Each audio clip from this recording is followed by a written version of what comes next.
Hello my future toppers, welcome to physics wave, जहाँ हर concept clarity के साथ फ्लो करता है। तो आज के इस क्वेश्चन को हम सॉल्व करने वाले हैं जो लॉज ऑफ मोशन का है। और उससे पहले एक क्विक रिमाइंडर, अगर अभी तक आपने चैनल को सब्सक्राइब नहीं किया है तो जल्दी सब्सक्राइब कर लीजिए ताकि कोई भी इंपॉर्टेंट कॉन्सेप्ट मिस ना हो। Okay, so let us start. Let us read this question first. Calculate the maximum acceleration of a moving car so that a body lying on the floor of the car remains stationary. The coefficient of static friction between the body and the floor is 0.15. तो यहाँ question में क्या है, हमारे को एक car को कितनी मैक्सिमम एक्सेलरेशन दी जा सकती है कि उसके अंदर रखी हुई बॉडी बिल्कुल स्टेशनरी रहे। और ये क्वेश्चन सिंपल लगता है लेकिन फ्रिक्शन का कॉन्सेप्ट टेस्ट करता है, राइट। तो पढ़ इसको पहले एक रफ फिगर बना लेते हैं क्या दे रखा है। जैसे सपोज हम मान के चलते हैं यहाँ पर हमारी एक बॉडी रखी हुई है और हमने यहाँ पर फोर्स लगाया और इसकी ऑपोजिट में फोर्स ऑफ फ्रिक्शन एक्ट किया, राइट। और डाउनवर्ड फोर्स कौन सी होती है, वेट mg, इसको बैलेंस क्या करेगा, नॉर्मल रिएक्शन r, ठीक है।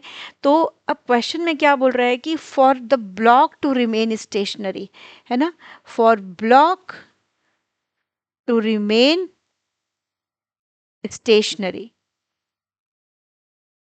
हम फोर्स तो लगा रहे हैं लेकिन ब्लॉक मूव नहीं कर रहा है। So we can say that the body remains stationary when only if the frictional force can provide the required force, है ना। ये इसको बैलेंस करेगा, ये बोलेंगे। तो यहाँ पर हम लिख सकते हैं this capital F is equals to small f, that is capital F is the applied force.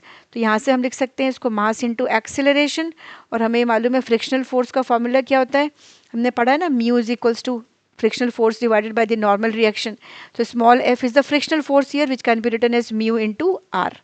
Okay, so यहाँ पर r किसको बैलेंस कर रहा है, mg को। तो हम यहाँ से ma is equals to mu into mg लिख सकते हैं। This m gets cancel out, so a is equals to mu into g. तो ये हमने एक फॉर्मूला निकाला। Let us substitute the value. What is mu given to us? 0.15 and g is 10 meter per second. So what is the acceleration here? 1.5 meter per second square. So what is the correct option?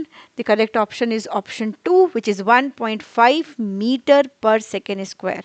Okay, तो यहाँ पर basically ना body जो reason हम लेके चल रहे हैं ना कि body remains stationary only if friction can provide the required force, right. तो यहाँ हम ये बोल सकते हैं जैसे कि ma जो है ना हमारा, ये less than equals to maximum kinetic friction हो जाएगा।